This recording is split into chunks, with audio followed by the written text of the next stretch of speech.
Alhamdulillahirabbil alamin wa bihi nasta'in ala umuri dunya waddin wassalatu wassalamu ala asrafil anbiya'i wal mursalin wa ala alihi wa sahbihi ajma'in. Amma ba'du. Yang terhormat Ibu Kepala Sekolah SD Negeri Gading, yang saya hormati Bapak Ibu Dewan Guru SD Negeri Gading, yang saya hormati Bapak Komite SD Negeri Gading, serta anak-anak yang saya banggakan. Sholawat beriring salam semoga tercurahkan kepada junjungan Nabi besar kita Muhammad Sallallahu Alaihi Wasallam, kepada para keluarganya, para sahabatnya, para tabi'in dan tabiatnya, dan semoga mengalir kepada kita selaku umatnya. Amin ya robbal alamin.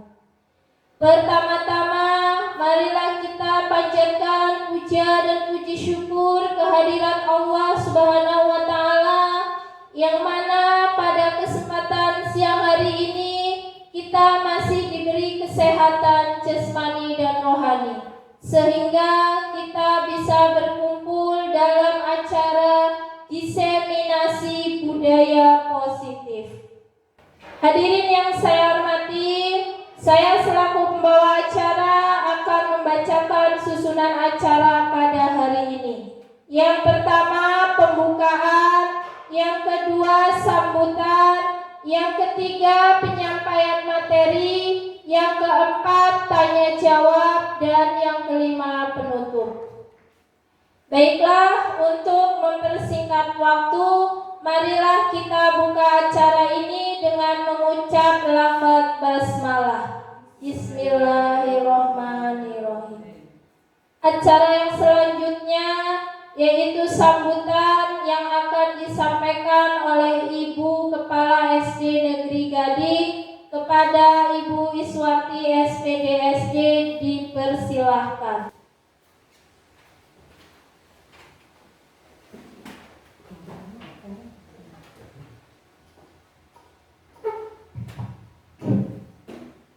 Assalamualaikum warahmatullahi wabarakatuh.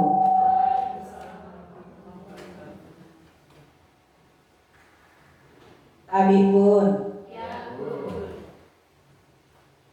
Pertama, marilah kita ucapkan puji syukur kehadirat Allah Subhanahu wa Ta'ala, yang mana pada siang hari ini kita masih bisa berkumpul dalam rangka kegiatan pendampingan calon guru penggerak pada angkatan ke-9.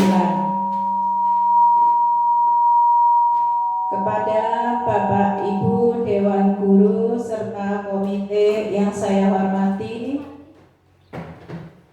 kepada Ibu calon guru penggerak angkatan 9, yaitu Ibu Titin Sumarni, Sarjana Pendidikan, dan Ibu Etika Sunjang Melani, Sarjana Pendidikan.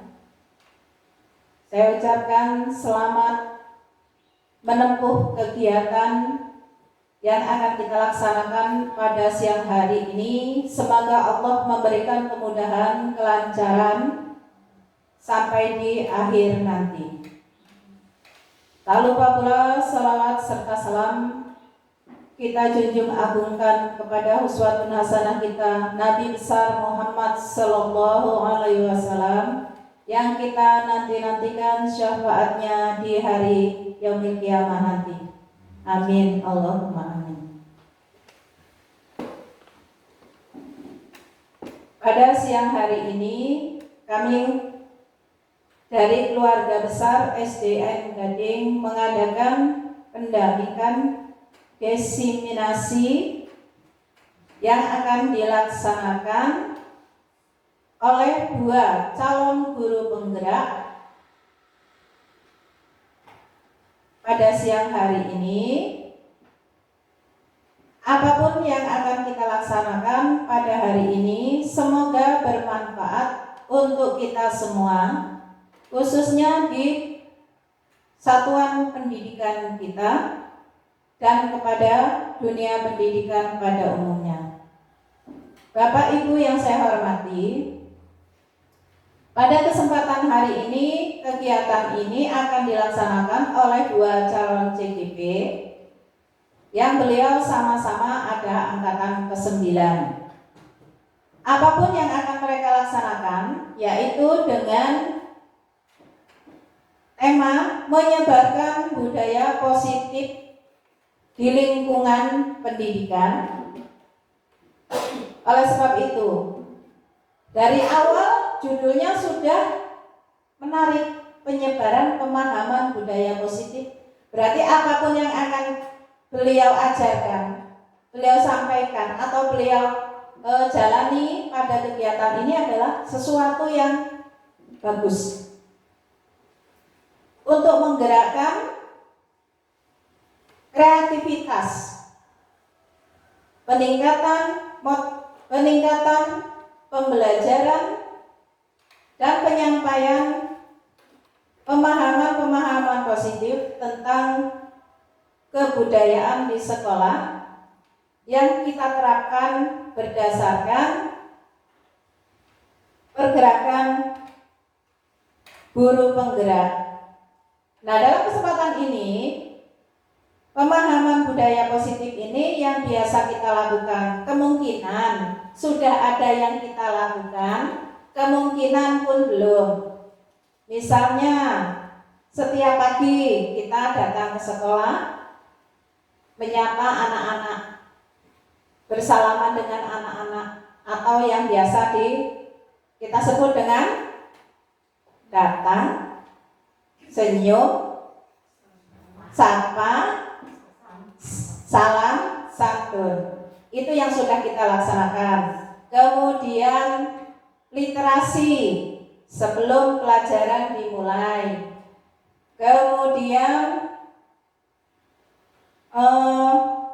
sesuai dengan keyakinan kita, yang kebetulan di SD kita adalah 100% Muslim.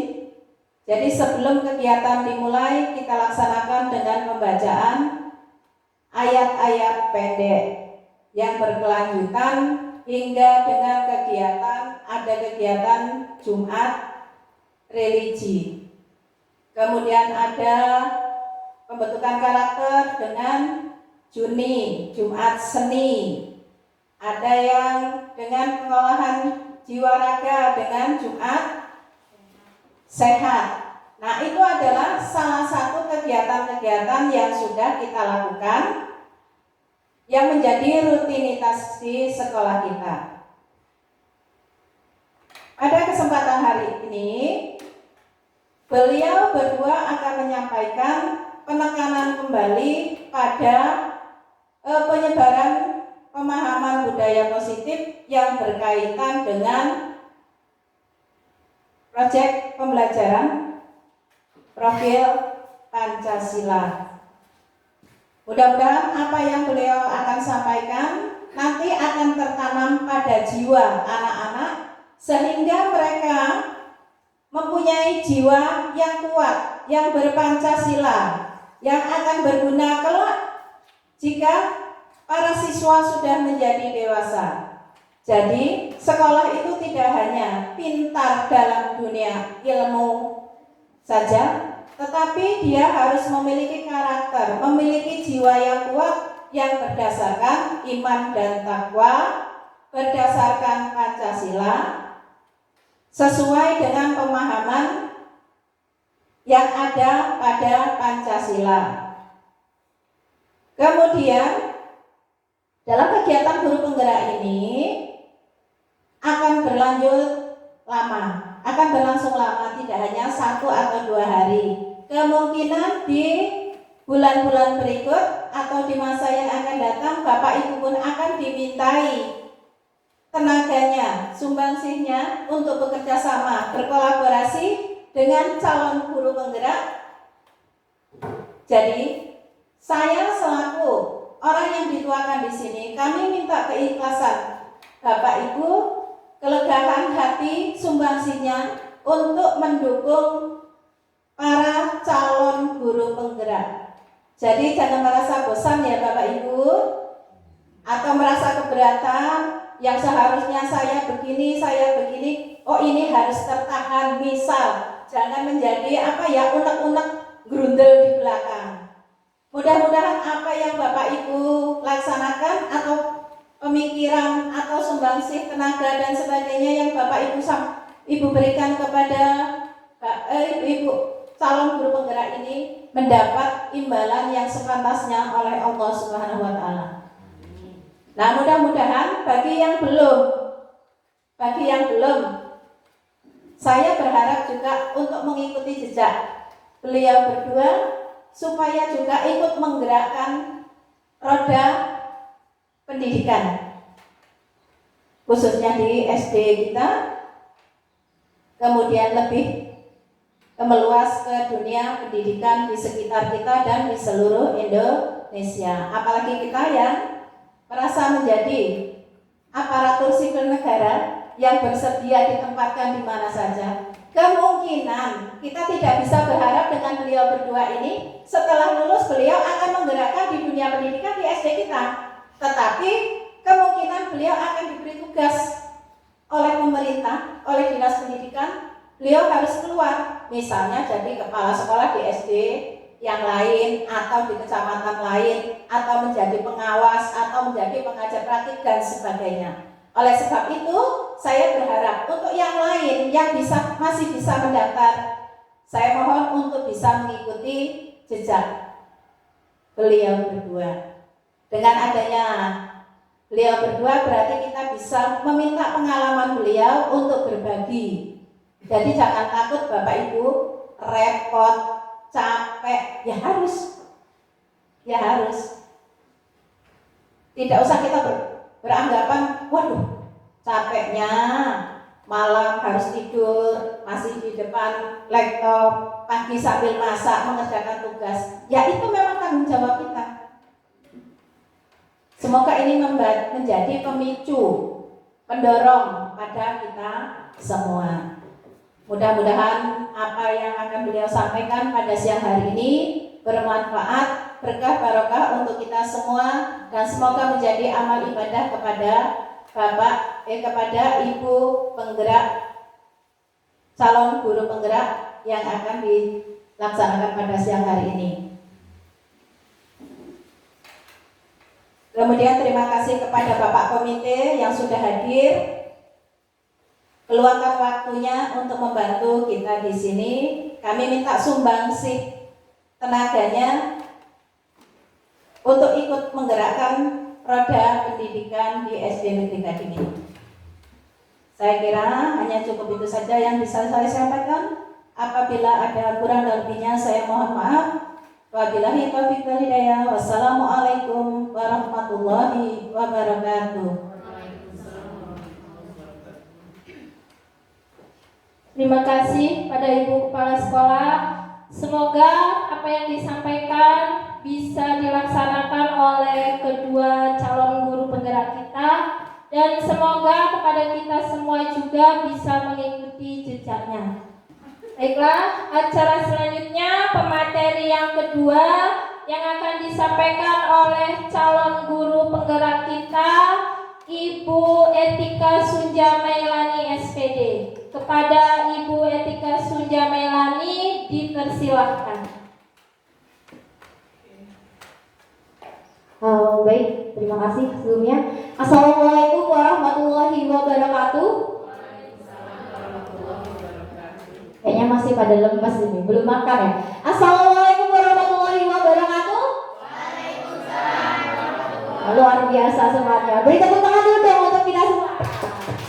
Baik, terima kasih.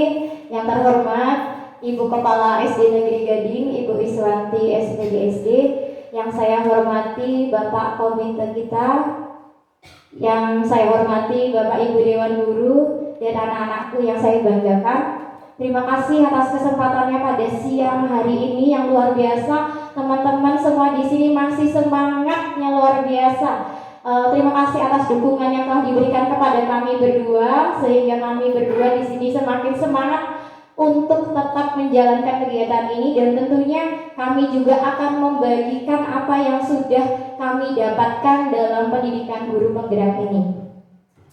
Baik, rekan-rekan sekalian, Bapak Ibu, di sini saya akan menyampaikan mengenai diseminasi budaya positif, yaitu budaya positif yang ada di lingkungan sekolah kita. Bagaimana sih kita itu menciptakan suasana lingkungan sekolah yang aman dan nyaman bagi siswa kita. Nah, ini nanti di dalamnya kita akan mempelajarinya. Sebelum ke materi, kita ice breaking dulu biar seger siang-siang. Siapa yang suka nyanyi? Kayaknya semua gurunya suka nyanyi ya. Sekarang kita akan bermain tebak lagu. Kira-kira lagu yang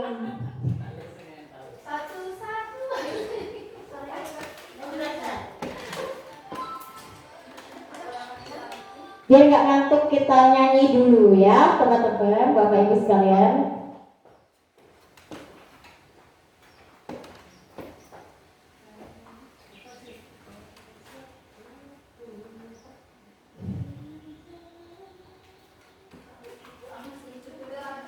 Ya.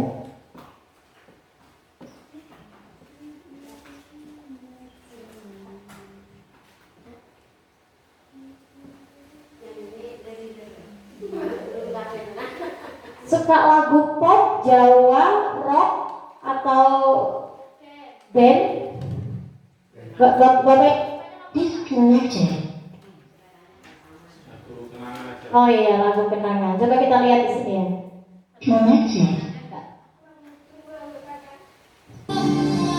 Nah, ini lagu pertamanya. Mungkin anak-anak malah lebih hafal. Ada yang tahu judul lagunya? Iya, kasih tepuk tangan untuk anak-anak ya. Iya, lagu yang kedua. Play.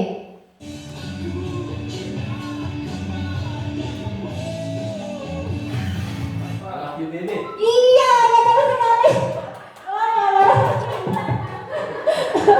Ayo, coba. Benar nggak? Rasain.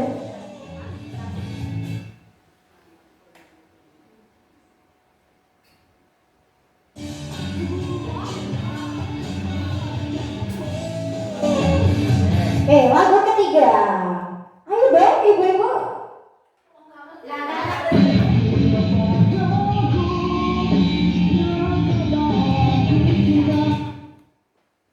Nggak ditahu? Anak-anak mungkin? Apalagi anak-anak kayak bilang-bilang.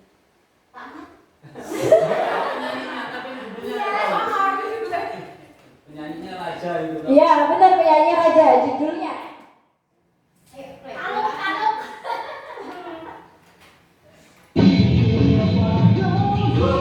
Iya, betul sekali.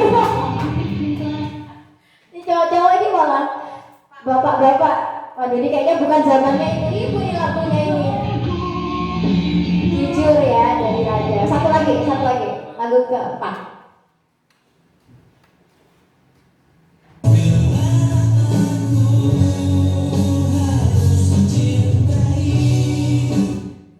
Berbagi hati. Ayo, coba sekali lagi.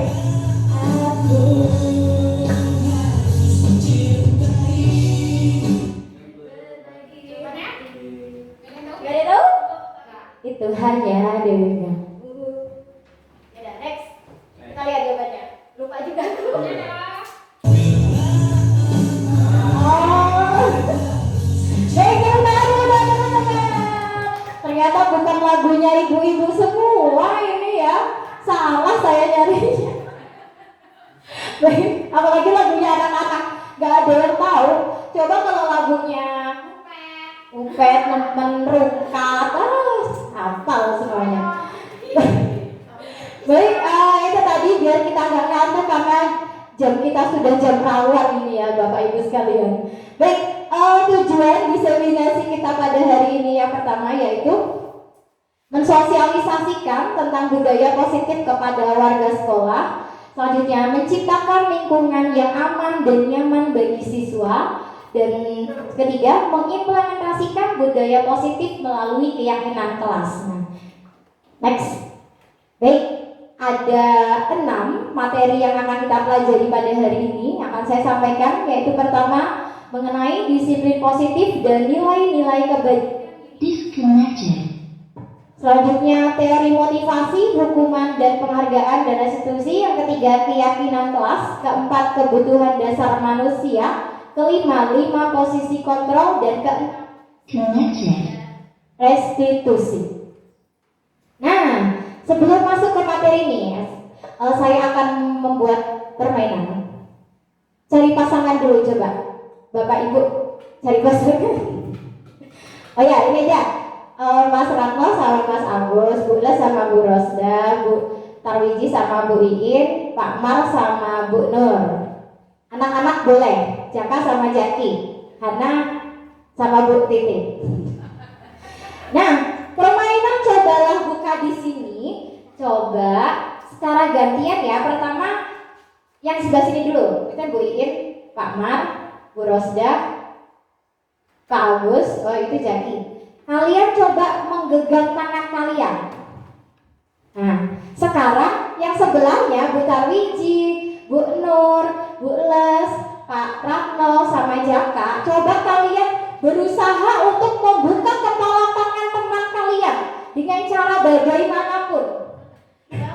Boleh merayu, boleh merayu, boleh bagaimana, pokoknya dibuka. Mau nggak? Bisa nggak teman kalian? Bisa nggak kalian membuka kepala tangan teman kalian? Itu terserah, mau dipaksa boleh, mau dirayu kasih uang boleh, mau dikelitikin boleh. Dibuka kepala tangannya. Teman yang satunya harus mengepalkan tangan, tapi teman yang satunya harus membuka. Berusaha. Coba. Coba. Ya, terserah dibuka semua. Kebuka nggak? Kebuka nggak Bu Ir? Kebuka nggak? Kebuka. Pak Mar kebuka nggak? Iya. Bu Rosda kebuka nggak? Kebuka. Pak. Jaka Jaki kebuka nggak? Nggak kebuka. Sekarang gantian. Bu Tarwiji yang genggam, Bu Nur yang genggam, Pak Ratna yang genggam, Bu Les yang genggam, Jaka yang genggam. Sekarang bisa nggak mereka buka tangan kalian? Coba. Dengan cara apapun. Buka aja Bu, buka aja. Ayo, bisa nggak? Oh bisa nggak? Susah ya. Bisa nggak? Enggak. Pak Ratna bisa nggak? Bisa. Oh ya, baik. Dari sini saja saya sudah tahu bagaimana karakter Bapak Ibu sekalian. Enggak. Jadi inti dari permainan ini tadi masuk ke dalam materi kita yang akan kita pelajari hari ini. Coba tanya dulu sama Pak Mar sama Bu Nur. Pak Mar tadi genggam tangannya Pak Mar kebuka enggak? Enggak. Bu Nur tadi genggam tangannya Pak Mar bisa buka enggak? Saya tanya, kenapa Bu Nur nggak bisa buka tangannya Pak Marwoto? Hah? Gimana? Dipaksa. Tapi Bapak mempertahankan kan? Nah, kalau Bu Nur kenapa Bu Nur membuka? Kok bisa membuka tangannya dari Pak Marwoto tadi?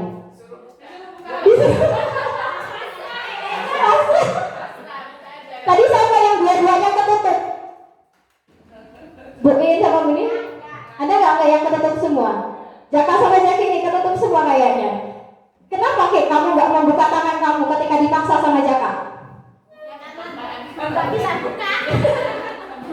Jadi teman-teman semua, rekan-rekan sekalian, Bapak Ibu, yang tadi mempertahankan kepala tangan ini, ya ini apa? Oh, yang membuka dulu, yang membuka kepala tangan ini karena diizinkan membuka. Ya nggak Bu Les tadi? Bu Les mengizinkan Bu Les membuka kan? Membukanya. Tapi kalau yang mempunyai pendirian teguh, enggak, saya enggak. Saya enggak gimana. Itu tadi motivasi internal, motivasi intrinsik dari dalam diri, teori kontrol. Jadi siapa yang bisa mengontrol diri Bapak Ibu sekalian? Kita sendiri. Siapa yang memperbolehkan kita membuka ini? Ya kalau emang kita pengen buka, ya udah buka saja gitu. Tapi kalau nggak kepingin ya bukanya enggak, saya nggak mau, enggak. Semuanya benar kok jawabannya. Mau dibuka, mau ditutup itu sama jawabannya benar semua. Karena posisi kontrol itu berada pada diri kita sendiri. Sama dengan halnya guru dan siswa ini tadi. Guru dan siswa. Siswa ini tidak bisa kita kontrol Bapak Ibu, tidak, ya. Pokoknya kita tuh harus memberikan motivasi biar mereka sendiri loh yang sadar dengan sendirinya. Nah, di sini nanti budaya positif ini. Nah, di teori kontrol ini ya.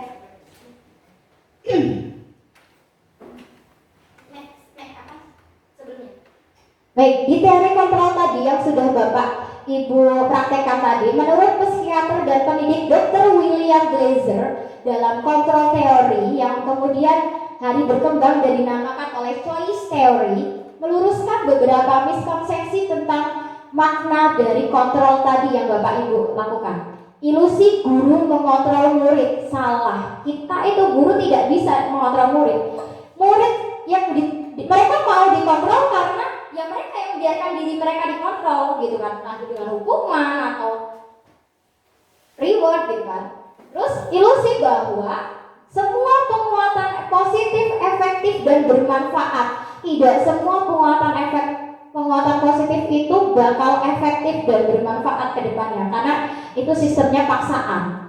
Ilusi bahwa kritik dan membuat orang merasa bersalah dapat menguatkan karakter itu juga tidak. Ketika kita mendapatkan kritik yang tidak membangun ya, makanya kan kita kalau memberikan kritik harus yang kritik yang membangun. Ilusi bahwa orang dewasa memiliki hak untuk memaksa.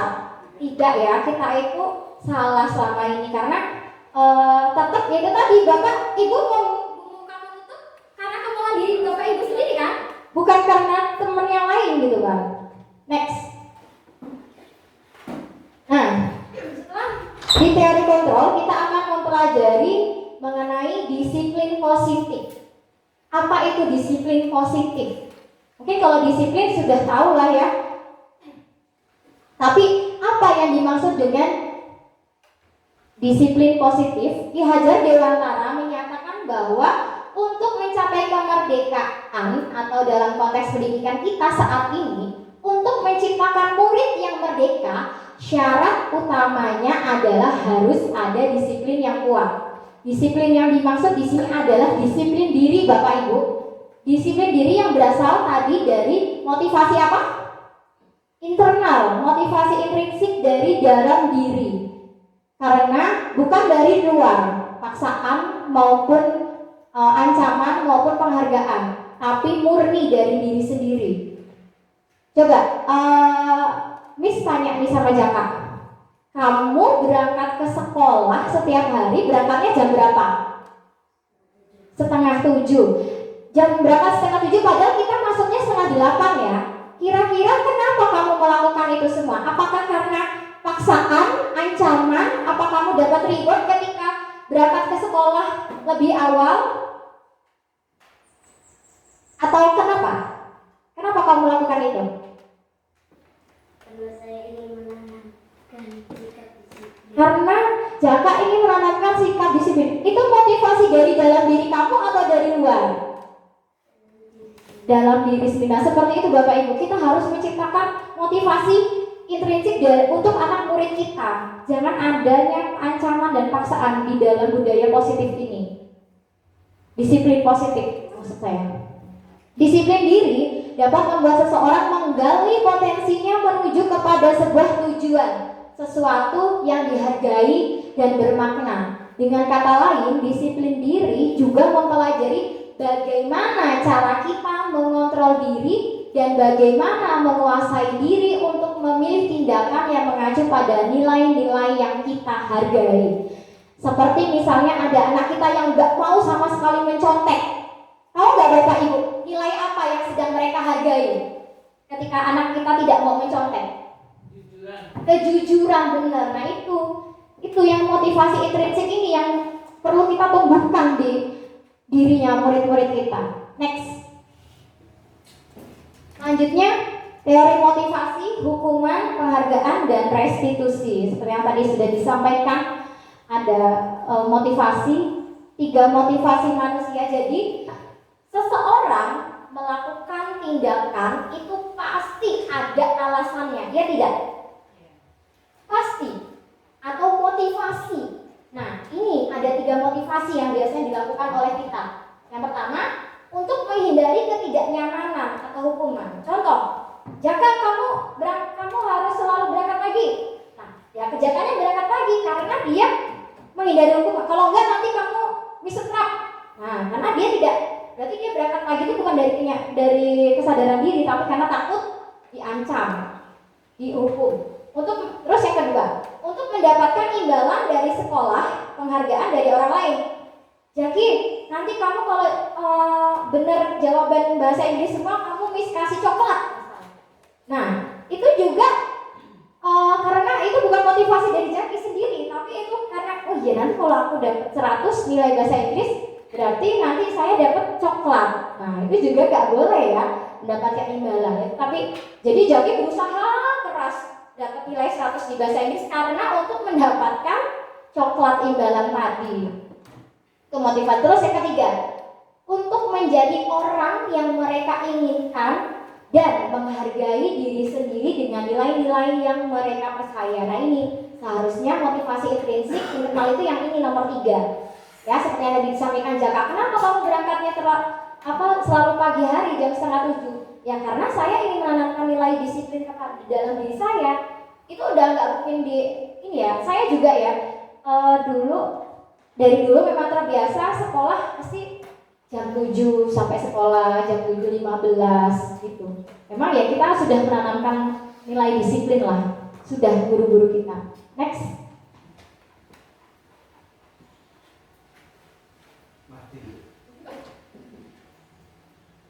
Hukuman, konsekuensi, dan restitusi. Tadi sudah tahu lah ya namanya hukuman itu apa.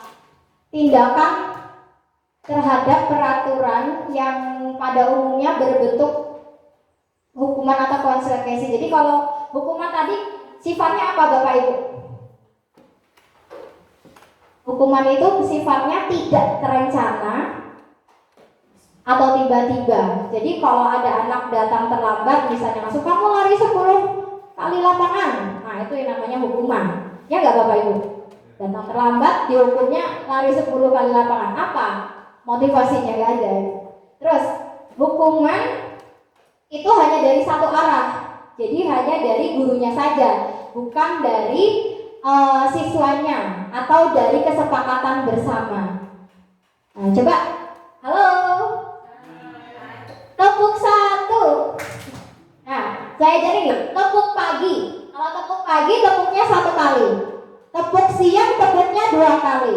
Tepuk sore tepuknya 3 kali, tepuk malam tidak tepuk. Bisa? Coba. Tepuk pagi, tepuk siang, tepuk sore, tepuk malam. Udah ngantuk berarti banget. Coba, tepuk siang. Oke, bagus teman-teman. Udah siang hari tetap masih semangat ya teman-teman, luar biasa sekali. Jadi tadi hukuman itu bersifatnya satu arah. Terus biasanya hukuman itu juga bersifat fisik tadi yang suruh lari lapangan gitu kan. Nah, terus kalau konsekuensi itu bedanya hukuman sama konsekuensi itu. Kalau hukuman tidak terencana, kalau konsekuensi itu sebelumnya sudah terencana. Peraturan sekolah contohnya. Di sekolah kalau terlambat, kita ada ya peraturan sekolah terlambat, ada enggak? Misalnya membersihkan halaman lingkungan sekolah, nah, seperti itu. Berarti itu yang namanya konsekuensi yang sudah disepakati dan dibahas. Next, restitusi. Nah, yang baru saya pelajari dalam modul 1.4 budaya positif ini adalah tentang restitusi, teman-teman. Jadi restitusi ini baru tapi maknanya menurut saya sangat luar biasa kalau kita bisa menerapkannya. Restitusi adalah proses menciptakan kondisi bagi murid untuk memperbaiki kesalahan mereka sehingga mereka bisa kembali pada kelompok mereka dengan karakter yang lebih kuat. Restitusi juga merupakan proses kolaboratif yang mengajarkan murid untuk mencari solusi untuk masalah mereka dan membantu murid berpikir tentang orang seperti apa yang mereka inginkan dan bagaimana mereka harus memperlakukan orang lain. Nanti lebih lanjutnya kita belajar mengenai segitiga restitusi saja. Next. Nah, di sini ada hukuman, konsekuensi, dan restitusi. Mungkin Bapak Ibu bisa melihat perbedaannya. Identitas gagal jika hukuman itu sesuatu yang menyakitkan. Kasih namanya hukuman itu ada nggak sih yang mengenakan? Tidak. Muridnya juga pasti kamu terlambat bersihkan WC di sana. Murid sebenarnya sakit hati ketika disuruh seperti itu. Tapi kalau konsekuensi, kalian tahu kan kalau kalian terlambat itu apa konsekuensi terlambat? Peraturan sekolah kita membersihkan halaman sekolah. Nah, membersihkan halaman sekolah. Tapi kalau restitusi itu merupakan pilihan. Kita nggak langsung marahin mereka. Ini bedanya restitusi, tapi mencarikan solusi. Kenapa datang terlambat? Nanti. Selanjutnya, tidak nyaman untuk murid atau anak untuk jangka waktu panjang, sama lah ya. Kalau konsekuensi tidak nyaman untuk murid dalam jangka waktu pendek. Tapi kalau restitusi menguatkan murid dalam jangka waktu yang jadi kita menguatkan terus. Oh iya, kalau terlambat, besok lagi jangan terlambat ya. Selanjutnya, murid atau anak itu akan tersakiti. Tapi kalau konsekuensi, murid itu dibuat tidak nyaman. Mungkin tidak senang dia juga membersihkan WC ya kalau terlambat. Selanjutnya restitusi, murid anak mendapatkan penguatan. Next. Baik, coba di sini ada 4 pertanyaan nih, 5. Yang pertanyaan pertama, lari mengelilingi lapangan basket 2 kali karena terlambat hadir di sekolah. Menurut Bapak Ibu, ini hukuman atau konsekuensi? Hukuman. Nomor 2. Murid diminta bertelanjang kaki sepanjang hari karena tidak menggunakan sepatu warna hitam sesuai peraturan sekolah. Hukuman. Ya, kasih tepuk tangan dulu untuk Bu Ir. Nomor 3, membersihkan coretan yang dibuatnya di meja tulis. Menurut Pak Mar, ini hukuman atau konsekuensi? Konsekuensi. Kenapa, Pak? Iya, karena kalau namanya mencoret, berarti kan kita kalau mau tanggung jawab harus membersihkan coretan tersebut ya. Yang keempat, berdiri di depan kelas sambil mengangkat kaki 1 karena tidak bisa menjawab pertanyaan. Siapa yang masih menggunakan itu? Ada ini Bapak Ibu. Apa ini? Hukuman.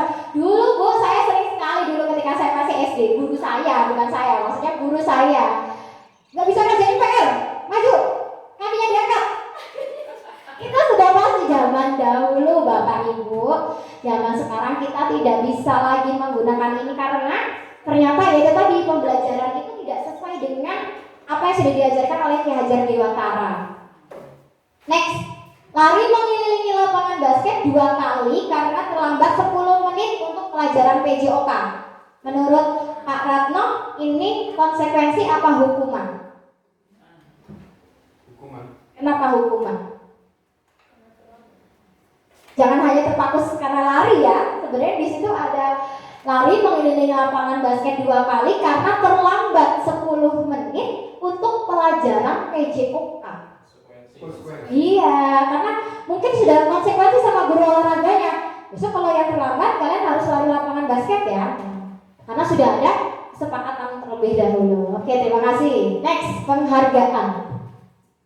Menurut Alfikon, saat kita berulang kali menjanjikan hadiah kepada anak-anak agar berperilaku bertanggung jawab atau kepada seorang murid agar mempelajari sesuatu yang baru atau kepada seorang karyawan agar melakukan pekerjaan yang berkualitas, kita itu sebenarnya sedang berasumsi mereka tuh tidak dapat melakukannya atau mereka tidak akan memilih untuk melakukannya.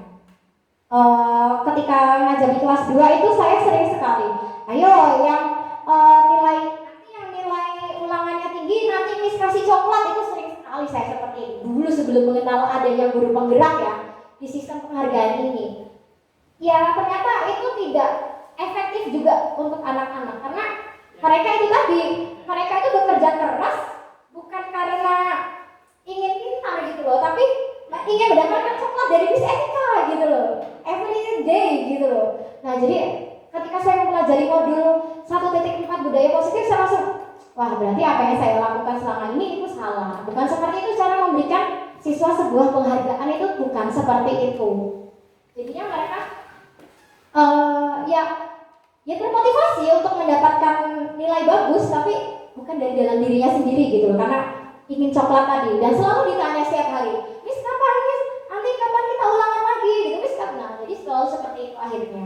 Jadi ternyata ketika kita memberikan sebuah penghargaan itu berarti kita itu menganggap bahwa anak itu nggak bisa gitu. Makanya harus dipaksa seperti itu dengan penghargaan. Misalnya Bu Rosda di kelas 5, siapa? Misalnya Ilham nggak mau nulis. Ilham, kamu kalau mau nulis nanti ibu kasih uang 5.000 misalnya. Nah, itu juga ternyata tidak bisa seperti itu, memberikan seperti itu secara cuma-cuma. Mungkin maksud kita baik ya Bapak Ibu, biar mereka tuh termotivasi, tapi sebenarnya mereka tuh tidak termotivasi sama sekali karena bukan dari dalam dirinya. Next. Nah, ini tadi ada 6 dihukum oleh penghargaan. Kok dihukum oleh penghargaan? Jadi penghargaan itu bisa pengaruh jangka pendek dan jangka panjang. Jadi kalau kita sering memberikan itu yang nggak baik karena mereka jadi ketergantungan.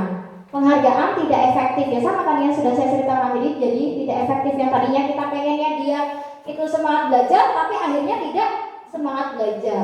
Penghargaan merusak hubungan. Merusak hubungan itu misalnya ketika saya memberikan coklat kepada Jaka, saya tidak memberikan coklat kepada Jaki, pasti si Jakinya iri, seperti itu. Jadi merusak hubungan pertemanan mereka. Penghargaan mengurangi ketepatan.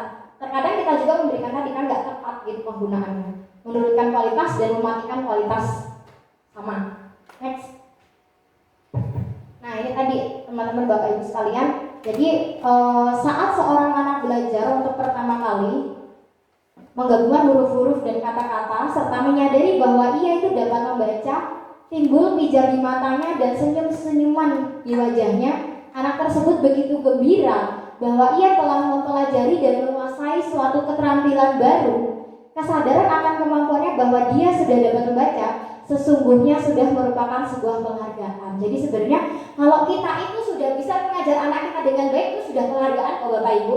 Senang nggak kalau pas Ibu kayak Bu ini, saya tanya ngajar Vinka, satu kata aja dia bisa menjawab pertanyaan itu, Ibu senang nggak? Senang kan? Nah itu juga sebuah penghargaan sebenarnya Bu, untuk anak tersebut gitu. Saya kemarin ngajar matematika kali-kali yang 23 kali 4, 23 kali 5. Si Faiz itu Bu, nomor 1 sampai 5 dia benar semua, saya tuh langsung speechless. Hah? Luar biasa banget, langsung tepuk tangan nih, langsung oh kamu hebat sekali. Sekarang dia motivasi belajarnya luar biasa.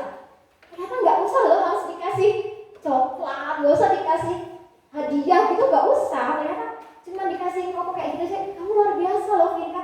Faiz kamu luar biasa, hebat sekali. Seorang Faiz gitu loh, 22 kali 4 benar, 23 kali 5 saya, wah berarti luar biasa. Emang seperti itu berarti anak-anak kita. Nah, jika kita memberikan penghargaan kepada seorang anak pada saat dia sedang merasa bangga dengan pencapaiannya sendiri, maka kita akan mengambil kegembiraan yang saat itu sedang dirasakan secara alamiah. Pada saat itu pasti Faiz merasa senang ketika saya motivasi dia, oh luar biasa, kamu besok kayak gini lagi ya dia senang. Saya juga sebenarnya sangat-sangat bangga, dia luar biasa. Next. Nah, keyakinan kelas. Disinilah poin agak utamanya, keyakinan kelas di budaya positif. Jadi keyakinan itu adalah nilai-nilai kebajikan universal yang disepakati secara tersirat dan tersurat lepas dari latar belakang suku, negara, bahasa maupun agama. Nilai-nilai kebajikan bahwa menekankan pada keyakinan seseorang akan lebih memotivasi seseorang dari dalam. Seseorang itu akan lebih tergerak dan bersemangat untuk menjalankan keyakinannya daripada hanya sekedar mengikuti serangkaian peraturan tertulis tanpa makna. Jadi keyakinan keras ini yang penting untuk anak-anak kita ini. Nah, coba kira-kira ini nilai keyakinannya apa? Menggunakan helm saat mengendarai motor. Nilai keyakinan dan kebajikannya apa? Keselamatan, ya benar. Terus membuang sampah pada tempatnya, kebersihan, dilarang menggunakan kata-kata kasar, kesopanan. Nah, ini maksudnya nilai-nilai yang ingin kita terapkan keyakinan tadi ya, nilai-nilai kebajikan universal. Next, 5 kebutuhan dasar manusia. Yang pertama, kebutuhan untuk bertahan hidup, yaitu makan, minum ya. Jadi kalau ada anak-anak kita yang tukang minta-minta makan temennya, maksudnya mintain bekal makan temennya atau mintain jajan temennya, sebenarnya anak-anak itu jangan langsung kita marahin ya ibu-ibu, karena itu dia tuh sedang memenuhi kebutuhan dasar dia apa? Makan, ya kan?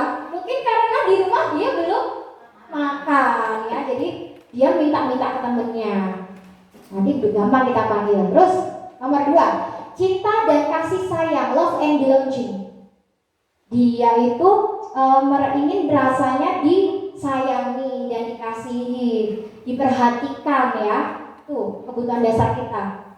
Sepertinya kalau saya amati si Vinka di kelas 3 ini, dia itu sebenarnya kebutuhan dasarnya ya ingin cinta dan kasih sayang. Mungkin di sekolahnya, di rumahnya dia kurang mendapatkan perhatian. Jadi di sekolah usilin temennya, ngusilin gurunya. Nah itu, tapi kita tidak boleh memarahinya ya.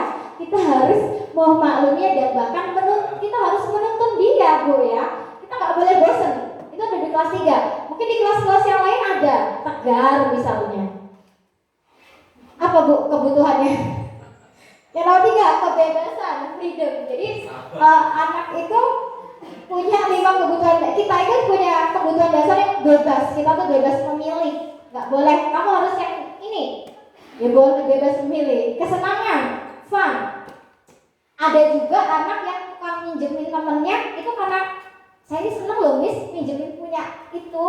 Nah itu juga karena kebutuhan rasa senang. 5, kekuasaan, karena ingin diakui. Biasa anak-anak kayak gini anak-anak yang pinter nih. Anak-anak yang pinter, mereka tuh pengen diakui hebat. Sering maju ke depan. Ini benar belum ini. Nah, ini benar nggak ini? Nah, itu biasanya dia butuh kekuasaan, maksudnya penguasaan, butuh diakui loh. Oh iya, ini memang pinter. Nah, itu kita harus pinter-pinter tuh, Bapak Ibu, untuk mengetahui kebutuhan dasar mereka. Next, jadi jangan langsung menjudge. Karena itu tadi sudah kesenangan, kebutuhan untuk merasa senang, cinta dan kasih sayang, kebutuhan untuk diterima, memberi dan menerima kasih sayang, kebebasan, kebutuhan akan pilihan, penguasaan, kebutuhan, pengakuan atas kemampuan prestasi, bakatnya, bertahan hidup, kebutuhan fisiologis seperti makan, minum, rasa aman dan lain-lain. Nah, ini kita masuk ke dalam materi yang ke-5, yaitu 5 posisi kontrol guru. Ada 5, yaitu yang pertama penghukum, pembuat merasa bersalah, teman, pemantau, dan manajer. Kira-kira Bapak Ibu seringnya yang mana ini? Kalau saya seringnya adalah penghukum, pembuat merasa bersalah, pemantau, teman, manajer saya belum tahu, belum pernah, karena pada saat itu belum mengetahui modul ini, maksudnya belum pernah mengetahui budaya positif ini. Saya itu tipe yang menghukum memang benar. Dulu ketika saya di SMK yang dulu, ketika anak terlambat atau bagaimana, yang rambutnya panjang, langsung saya gunting tanpa menggunakan alasan yang sesuai. Gunting. Itu saya dulu penghukum. Belum. Nah, penghukum. Jadi kita itu menghukum itu juga tidak boleh. Biasanya kalau penghukum itu gimana sih ciri-cirinya? ngomongnya keras. Kamu ini terlambat aja kerjaannya. Itu sering banget. Saya punya murid di SMK satu dulu, di SMK saya yang dulu. Itu muridnya terlambatnya itu setiap hari berangkat jam 8. Setiap hari. Saya sampai bosan bersama dengan guru BK ngapusin dia. Ya hukuman apa ya udah gak berlaku itu sama dia. Nah ternyata ya itulah, menghukum itu nggak berguna, mereka nya nggak jerak. Selanjutnya membuat merasa bersalah. Ini saya sering, Miss kecewa loh sama kamu. Ini baru kemarin kejadiannya saya sampai Jakarta kemarin. Gara-gara dia tidak sholat Jumat. Nah, langsung Miss marah-marah, langsung saya wah. Nah, Miss kecewa loh sama kamu. Terus apa yang dia kerjakan? Dia langsung pergi, langsung pulang. Berarti di situ abis itu malamnya saya mendapatkan materi ini Bapak Ibu, 5 posisi kontrol guru. Saya langsung merefleksikan diri. Oh berarti tadi apa yang saya lakukan kepada Jaka itu salah. Saya nggak boleh memarahi dia. Saya membuat dia merasa bersalah. Harusnya saya nasihatin aja. Tapi kan namanya kita udah emosinya udah gimana gitu. Itu enggak, ya itulah kadang ya kita tuh seperti itu. Tidak tahu bagaimana. Terus untuk teman itu kita kayak teman. Ayo loh dek, ayo loh nak, tolongin ibu. Nanti kalau kalian nggak diam nanti ibu kepala sekolah masuk loh ke sini. Ibu nanti yang dimarah. Nah itu juga ya, itu juga membuat maksudnya kayak teman. Udah tenang aja, nggak usah dikerjain, gampang. Nah itu sebagai teman. Anak itu merasanya nanti ketergantungan ibu-ibu bapak-bapak sama kita. Karena merasa, oh itu ibu itu teman saya nih, saya nggak ngerjain tugas nggak apa-apa. Selanjutnya nih, sebenarnya kita itu seharusnya berada di pemantau dan yang paling bagus adalah sebagai manajer. Kalau pemantau, contohnya ada siswa yang terlambat, kamu terlambat. Nah, apa konsekuensinya kalau kamu terlambat? Misalnya sudah disepakati nih, push up 10 kali, silahkan dilakukan. Nah itu namanya pemantau. Kita itu mengawasi peraturan-peraturan yang sudah ada. Tapi kalau manajer, anak terlambat, bagaimana? Next, coba. Nah, siswa yang terlambat masuk ke sekolah. Kalau posisi kita sebagai manajer, bagaimana cara kita ngomongnya? Ayo, bentar Niji.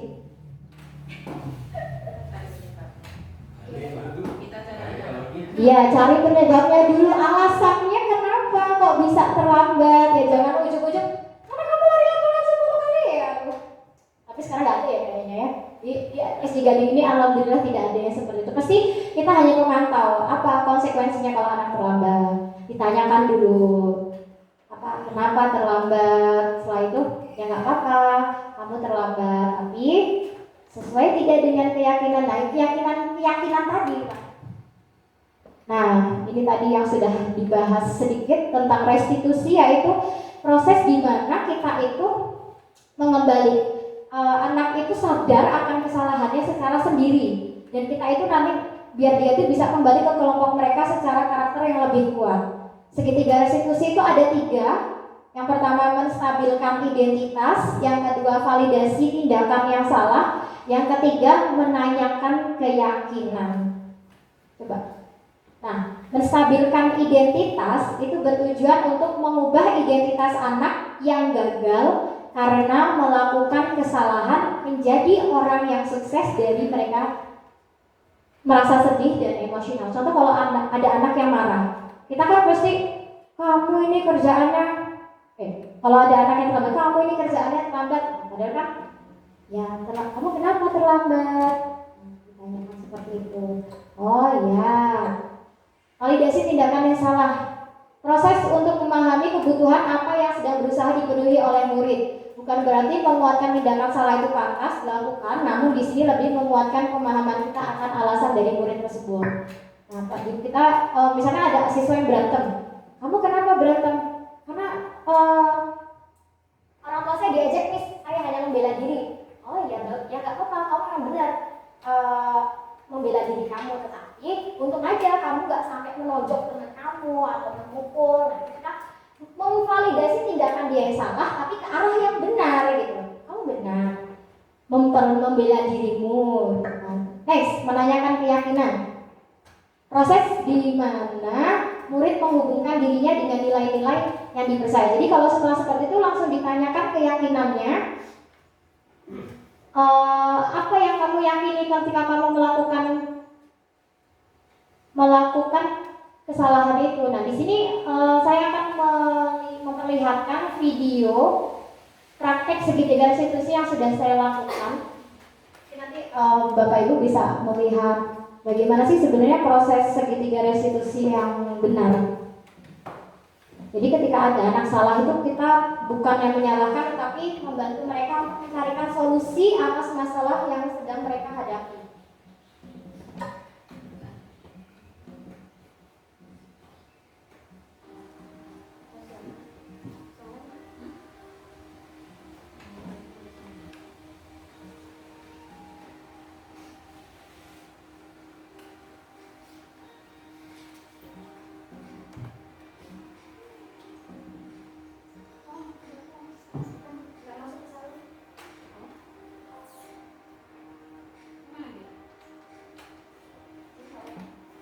Kedengaran nggak ya Bapak Ibu?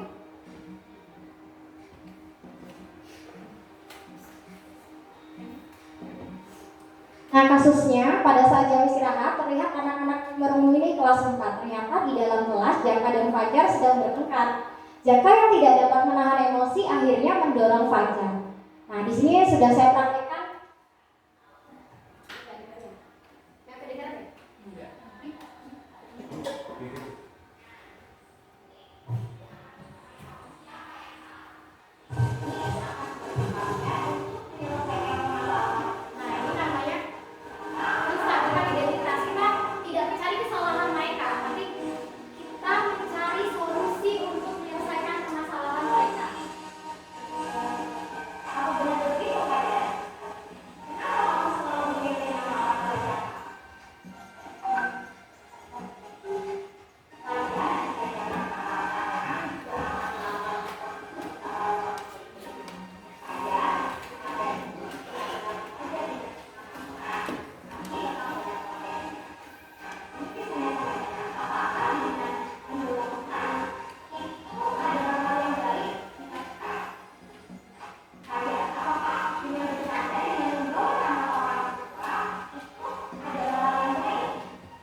Terima kasih Bapak Ibu, itu yang bisa saya sampaikan mengenai budaya positif. Terima kasih, saya kembalikan ke moderator.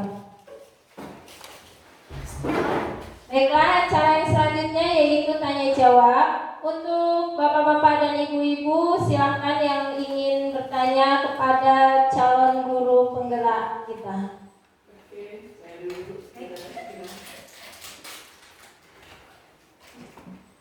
Baik, Ibu guru calon guru penggerak, saya akan menanyakan bagaimana peran guru penggerak dalam menularkan kebiasaan baik kepada guru-guru lain atau teman sejawat dalam membangun budaya positif di sekolah. Terima kasih. Baik, terima kasih Ibu. Mungkin yang selanjutnya siapa? Oh, Bu Tarmizi, oke. Tampung dulu ya Bu. Saya ingin bertanya pada calon guru penggerak. Strategi apa yang harus diterapkan untuk menanamkan disiplin positif pada murid? Terima kasih. Strategi apa yang harus diterapkan untuk menanamkan disiplin positif pada murid? Baik, terima kasih Ibu Tarmizi. Mau kita jawab dulu atau tampung dulu? Oke, untuk pertama, termin pertama 3 pertanyaan. Baik, Pak Mar, boleh. Silakan monggo. Benar atau anak-anak mungkin ada yang mau bertanya?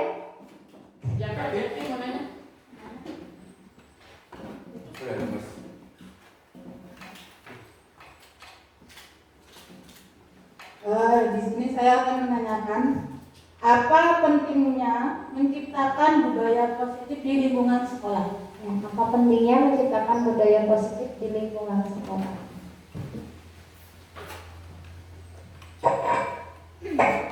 Baik, terima kasih atas partisipasinya pada ibu-ibu sekalian, pertanyaannya yang sangat luar biasa. Di sini saya dan Bu Titin akan menjawab secara bergantian ya. Tetap kami akan menjawab 3 pertanyaan tersebut secara berkolaborasi. Untuk yang pertama, bagaimana peran guru penggerak dalam menularkan budaya positif kepada guru-guru lain? Pertanyaan dari Bu Rosda. Jadi, kalau menurut saya, bagaimana peran kami sebagai guru penggerak itu, kami di sini sebagai contoh teladan, contohnya lah, contoh baiknya lah ya kalau dalam itu. Jadi kami juga di sini harus menerapkan nilai-nilai ini terlebih dahulu di dalam kelas kita dulu ya Bu Titin. Pertama, kita terapkan di dalam kelas kita.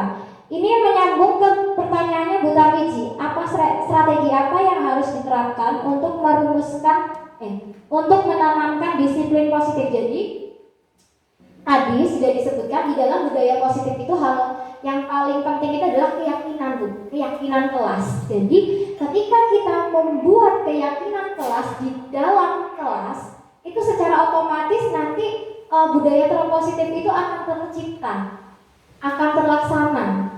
Nah, maka dari sini kami sudah membuat kesepakatan kelas di kelas kami, kelas 1 dan kelas 4. Nanti silakan Bapak Ibu guru yang lain untuk membuat keyakinan kelas, keyakinan kelas yang disepakati bersama dengan siswanya. Bisa ditempel nanti kok Bapak Ibu di belakang atau di depan, mungkin di tulisannya besar. Saya ketika membuat keyakinan kelas ini, tapi efektif kok Bapak Ibu, benar. Di kelas 4 itu kalau saya melakukan atau ada anak yang salah misalnya, kan itu ditulis saling menghargai. Itu tidak jujur ketika ulangan. Nah, jadi keyakinan kelas juga kata-katanya itu jangan ada kata tidak. Misalnya tidak membuang sampah di kelas. Nah, itu kita ganti dengan kalimat positif. Jadi menjaga kebersihan kelas atau buang sampah pada tempatnya. Misalnya, jangan mencontek ketika ulangan. Kita jangan menuliskan jangan mencontek, tapi jujur ketika ulangan atau jujur gitu saja. Jadi setiap saya terutama melakukan apa di dalam kelas, misalnya si Rangga ngejek-ngejek nama orang tuanya Irfan, terus langsung, Miss itu nggak sesuai sama keyakinan kelas. Jadi mereka sendiri loh yang sadar terus menerapkan sendiri gitu loh. Tuh Miss dia nggak menerapkan keyakinan kita, saling menghargai, saling menyayangi. Nah, mereka sendiri, bukan saya. Jadi menurut saya membuat keyakinan kelas bersama dengan murid di kelas dan itu ditempel di dalam kelas itu benar-benar sangat efektif. Bahkan siswa saya yang di SMK juga, mereka sudah menelpon saya setiap hari. Miss, kapan ini keyakinan kelas kita bakal di mana? Tempel. Sudah kami buat, tetapi belum ditempel. Apalagi anak siswa kelas SMK. Kalau mereka tuh memang masih peraturan gitu, kebetulan mereka masih mau sih, maksudnya masih aktif mau mengikuti peraturan. Biar pada sadar gitu loh, kalau ditempel yang gede-gede gitu loh. Lama-lama kan mereka sadar. Itu mungkin dilanjut oleh Bu Titi. Baiklah, saya ingin mencoba menambahkan untuk pertanyaan nomor 1, bagaimana peran guru penggerak dalam menularkan budaya positif kepada guru-guru lain? Bapak Ibu, tugas kita itu kan guru itu sebagai teladan. Apapun yang kita lakukan akan menjadi contoh untuk murid kita.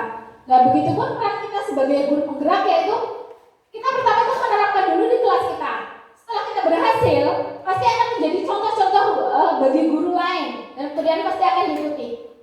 Tapi karena kita sebagai contoh, kalau kita tidak menerapkan lebih dahulu, nah bahkan mereka tidak ada contohnya secara realnya. Kalau hanya sekedar teori, tapi kalau kita menerapkan, nah insya Allah rekan-rekan yang lain akan melihat, oh iya, ini loh yang diterapkan oleh ibu-ibu guru penggerak ini, oh ternyata berhasil gitu.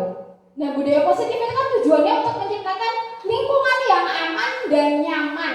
Dengan merasakan aman dan nyaman, maka murid juga akan merasa nyaman untuk belajar.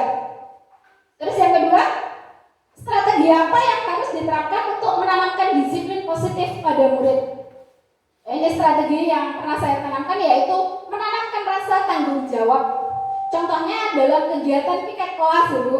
Jadi saya menanamkan dulu rasa tanggung jawab pada murid. Jika mereka tidak piket, maka kelas kan akan menjadi kotor. Maka sekarang sudah mulai tertanam jiwa tanggung jawab pada murid-murid. Jadi sebelum pulang sekolah, anak yang ada dalam daftar piket itu dengan sendirinya akan melaksanakan tugasnya, gitu. Karena sudah tertanam rasa tanggung jawab itu melalui keyakinan kelas tersebut. Terus untuk yang pertanyaan dari Bu Nurwayuni, apa pentingnya menciptakan budaya positif di kelas? Sepertinya tadi sudah terjawab. Untuk diwakilkan nomor 1 ya Bu, yaitu pentingnya itu untuk menumbuhkan rasa aman dan nyaman di lingkungan sekolah. Itu saja. Kira-kira apakah dari rekan-rekan semua ada yang ingin menambahkan, menanggapi pertanyaan dari Ibu Rosda, Ibu Tarmiji, dan Ibu Nurwayuni? Monggo. Ibu kepala sekolah? Cukup? Mau menambahkan Ibu? Cukup. Kalau cukup, kita buka untuk termin kedua. Silakan kepada ibu-ibu yang ingin, bapak ibu yang ingin bertanya kembali. Monggo. Oke, Ibu Sri Intini, silakan. Bagaimana caranya mengatasi murid yang tidak mau menulis, sedangkan kita sudah merayu dengan semaksimal mungkin. Terus di disiplin positif kan kita tidak boleh memaksa. Ya, itu saja saya sampaikan. Oke, pertanyaan yang sangat bagus. Untuk yang selanjutnya, Kak Muhammad, silakan.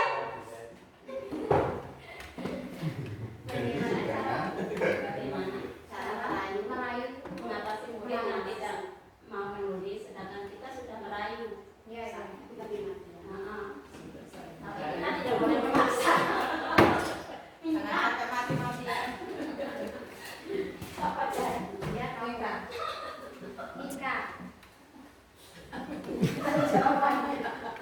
Enggak jadi pemeran utama. Nggak apa-apa ya, memang ini kan masalah kita bersama, bukan hanya masalahnya Bu Iin. Ini menjadi masalah kita bersama, apalagi di kelas-kelas rendah ya. Karena saya juga dulu pernah merasakan kelas rendah, dan Mika juga adalah murid saya di kelas 2. Sebenarnya begitu juga yang saya alami pada saat itu. Saya tuh sampai stres dan pusing sendiri. Bagaimana sih cara mengatasi agar Mika ini mau menulis tadi?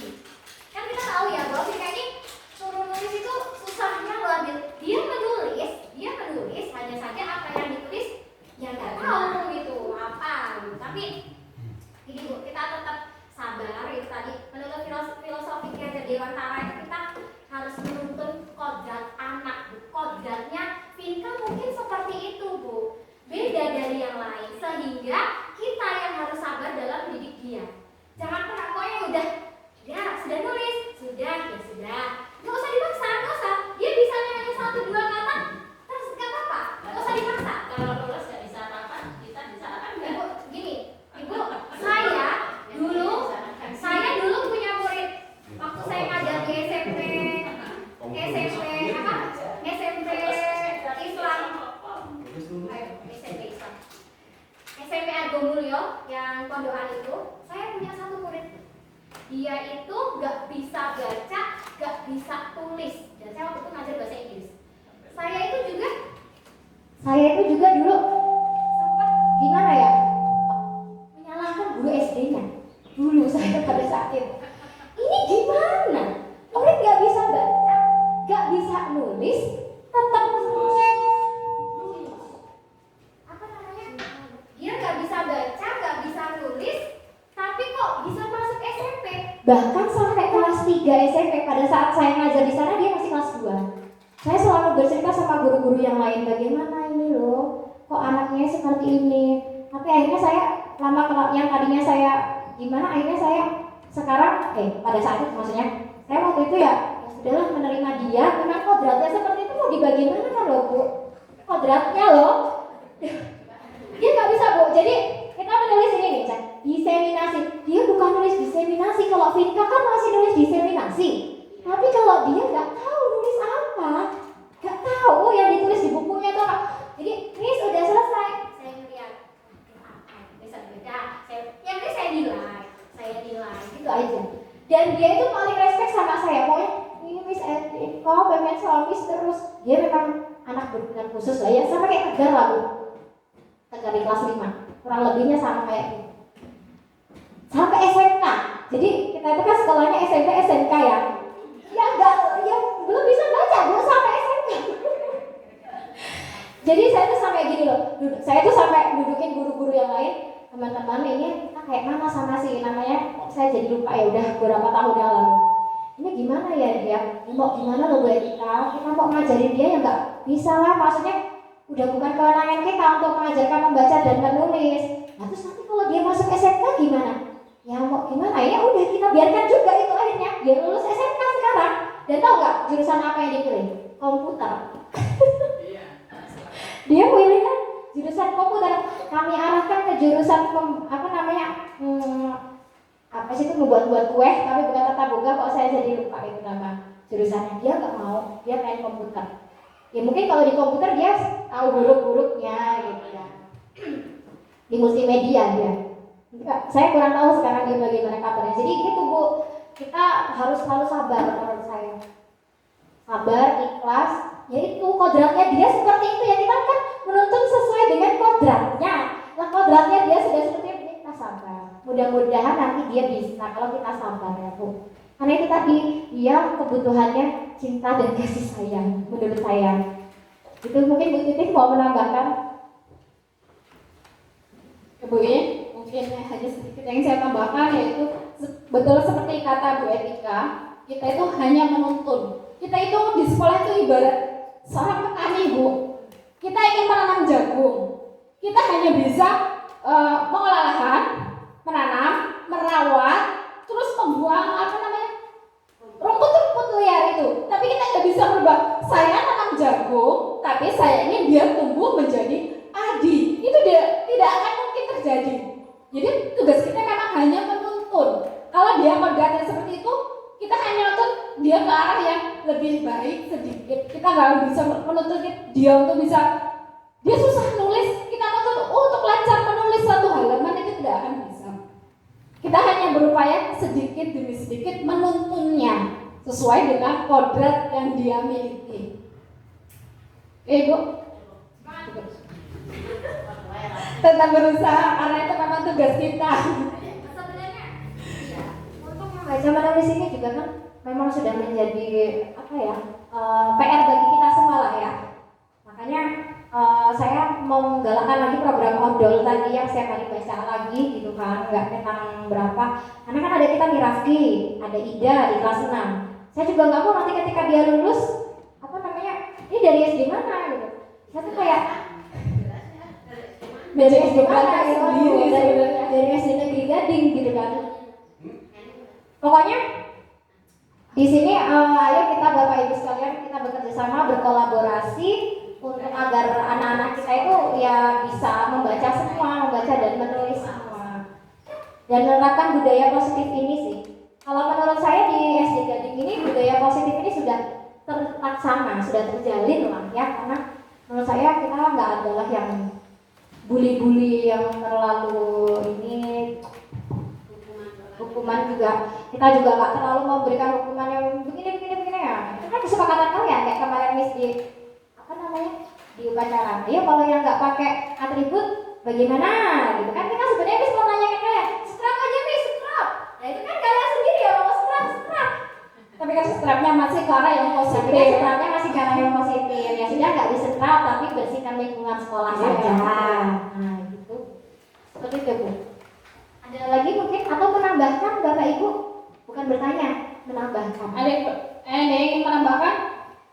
Rekan Ibu? Nah, sehubungan dengan budaya positif dengan permasalahan diseminasi, ini ada salah satunya mengapa banyak pertanyaan di antara wali murid atau guru. Kenapa anak yang tidak bisa membaca tetapi naik kelas? Nah, ini salah satu yang muncul dari permasalahan kita. Karena yaitu tadi, kita bukan memvonis atau memaksa mereka, tetapi kita hanya mengarahkan. Jika anak bisanya seperti itu, ya mungkin kemampuan dia itu di situ. Nah, untuk membaca menulis misalnya, tetapi kemungkinan di sisi lain dia akan lebih mumpuni.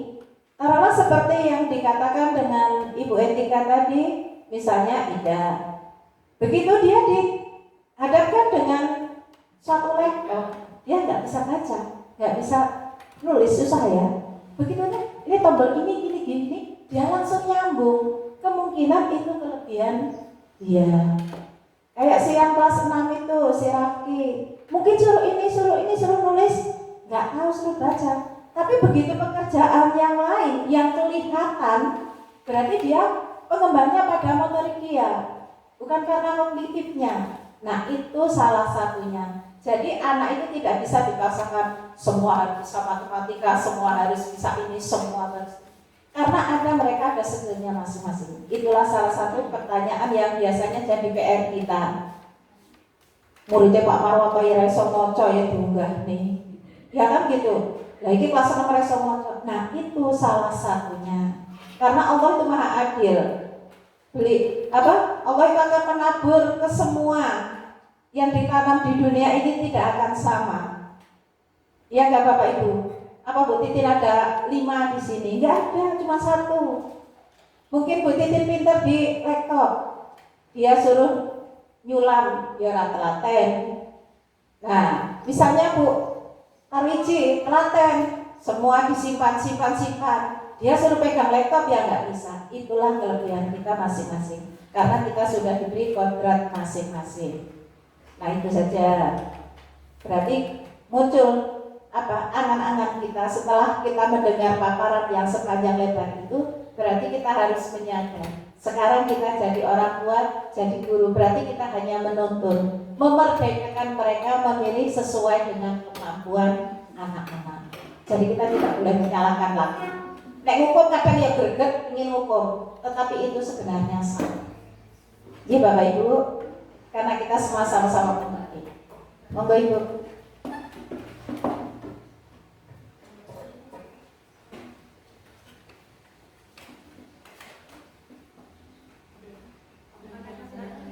Baik, sudah ya mungkin Bapak Ibu. Terima kasih atas kerjasamanya dan partisipasi aktifnya dari rekan-rekan sekalian. Saya kembalikan lagi ke moderator.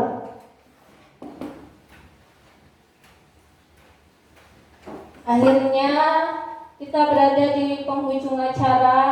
Semoga apa yang disampaikan oleh kedua calon guru penggerak kita bermanfaat baik bagi calon guru penggeraknya maupun pada kita semua. Mungkin kalau ada saya salah-salah kata kepada hadirin semua, saya mohon maaf, dan kepada Allah saya mohon ampun. Akhirul kalam, wabillahi taufiq wal hidayah. Wassalamualaikum warahmatullahi wabarakatuh.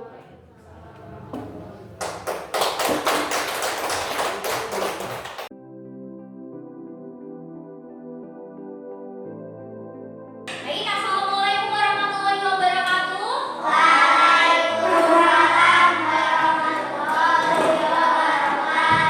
Bagaimana kabarnya hari ini anak-anak? Baik ya. Sudah sarapan semua? Langsung semangat.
ini saya ingin menanyakan bagaimana tanggapan Bu Les setelah mengikuti diseminasi tentang budaya positif hari ini yang sudah disampaikan oleh saya dan Ibu Titin. Oke, tanggapan saya setelah mengikuti diseminasi lingkungan belajar yang positif, saya mendapatkan banyak sekali ilmu yang sebelumnya belum pernah saya ketahui dan kedepannya ingin saya praktekkan dengan ilmu-ilmu yang sudah diberikan oleh kedua calon guru penggerak, yaitu Ibu Titin Sumarni dan Ibu Etika Sunjamelani. Baik, terima kasih Bu Lestari. Baik Bu Tarwiji, saya ingin mengetahui tanggapan Ibu setelah mengikuti diseminasi kita pada hari ini, diseminasi mengenai budaya positif yang sudah disampaikan oleh saya dan juga Bu Titin. Baik, Bu Tika. Sebelum saya mengikuti budaya positif tentang posisi kontrol, saya sebagai guru memang sudah sering melakukan. Saya sebagai teman, saya sebagai pemberi merasa bersalah, saya sebagai pemantau, memang itu sering saya lakukan.